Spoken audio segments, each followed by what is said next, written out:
சரியா? இப்படி இருந்துச்சுன்னு சொன்னா சப்போஸ் இப்படி இருக்கு, ஜஸ்ட் இந்த பிளேன் தான் இது. சரியா? நான் இது சும்மா என்னோட வசதிக்காக நான் கட் பண்ணிருக்கேன், உங்களுக்கு புரிய வைக்க வேற ஒண்ணுல. சோ இந்த 3 பிளேன் எப்படி வேணாலும் ஒன்னு தொட்டுக்கலாம், இப்படி தொடலாம், இப்படி தொடலாம், எப்படி வேணாலும் தொடலாம். சரியா? சோ அப்படி தொடும் போது இது 3மே சப்போஸ் இப்படி இருக்கு, தெரியுதா?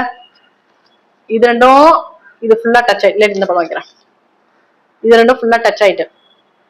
சரியா? இந்த பிளேனும் இந்த பிளேனும் இப்படி டச் ஆயிருக்கு, இன்னொரு பிளேனும் கரெக்டா அப்படி வந்து டச் ஆயிட்டு. புரியுதா? இப்போ 3 பிளேனும் இந்த இடத்துல டச் ஆயிருக்கு, இந்த ஒரு லைன் இருக்குல்ல, இது ஃபுல்லா டச் ஆயிருக்குன்னு வச்சுக்கோ. கரெக்டா இதுல போய் நிக்குது. சொன்ன 3 பிளேன் எப்படி வேணாலும் ஒன்னொன்னு தொட்டுக்கலாம், இப்படி இருக்குன்னு வச்சுக்கோ.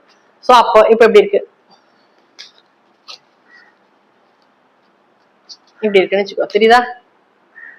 சோ அப்போ இது என்னன்னு சொன்னா, இந்த இந்த இந்த மாதிரி டச் ஆனிச்சுன்னு சொன்னா இந்த 3 லீனியர் ஈக்குவேஷன்ஸ் எப்படி இருக்குன்னு சொன்னா மெனி சொல்யூஷன். ஏன்னா எப்படி இருக்கு, 3 லீனியர் ஈக்குவேஷனுமே இந்த லைன்ல வந்து டச் ஆயிட்டு. சரி, இங்க டச் ஆயிட்டு. அப்போ இந்த லைன்ல மெனி பாயிண்ட்ஸ் இருக்கும், நிறைய பாயிண்ட்ஸ் இருக்கும். சோ மெனி சொல்யூஷனா இருக்கும். ஒரே பாயிண்ட் இருந்தா ஒரே ஒரு சொல்யூஷன், நிறைய பாயிண்ட்ஸ் இருந்தா மெனி சொல்யூஷன். சரியா?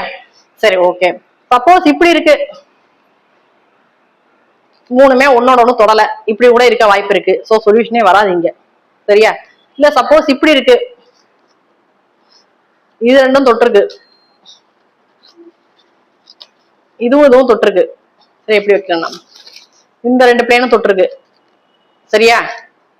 அப்புறம் இந்த 2 பிளேனும் தொட்டிருக்கு இந்த இடத்துல, இதுவும் இங்க தொட்டிருக்கு, இதுவும் இங்க தொட்டிருக்கு. சோ இப்படி இருக்கு. சரியா? சோ அப்ப 3மே ஒன்னா தொடல, 3மே அட்ட டைப்ல தொடல, ஒரே நேரத்துல தொடல. சோ அப்போ இதுக்கு சொல்யூஷனே கிடையாது. சரியா? சோ அப்போ அந்த இதுக்கு என்னதுன்னா XYZ கிடையவே கிடையாது, சொல்யூஷனே கிடையாது.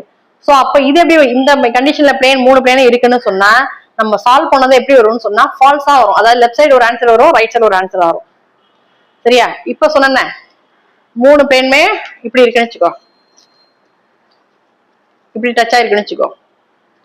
சோ அப்ப எப்படி இருக்கும்னு சொன்னா நம்ம சால்வ் பண்ணும்போது இதையும் சால்வ் பண்ணும்போது ஒரு ஆன்சர் வந்திருக்கும், அதே மாதிரி இதையும் சால்வ் பண்ணும்போது ஒரு ஆன்சர் வந்திருக்கும், ரெண்டு சேமா வந்திருக்கும்.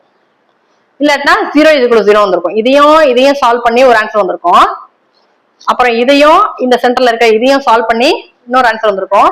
அது ரெண்டுத்தையும் நம்ம சால்வ் பண்ணும்போது என்ன சொன்னா லெஃப்ட் சைடும் ரைட் சைடும் 0 வந்திருக்கும். சரியா? ஒரே மாதிரி ஆன்சர் வந்திருக்கும். சோ அப்போ இதுல மெனி சொல்யூஷன். சரியா? சோ இவ்வளவுதான்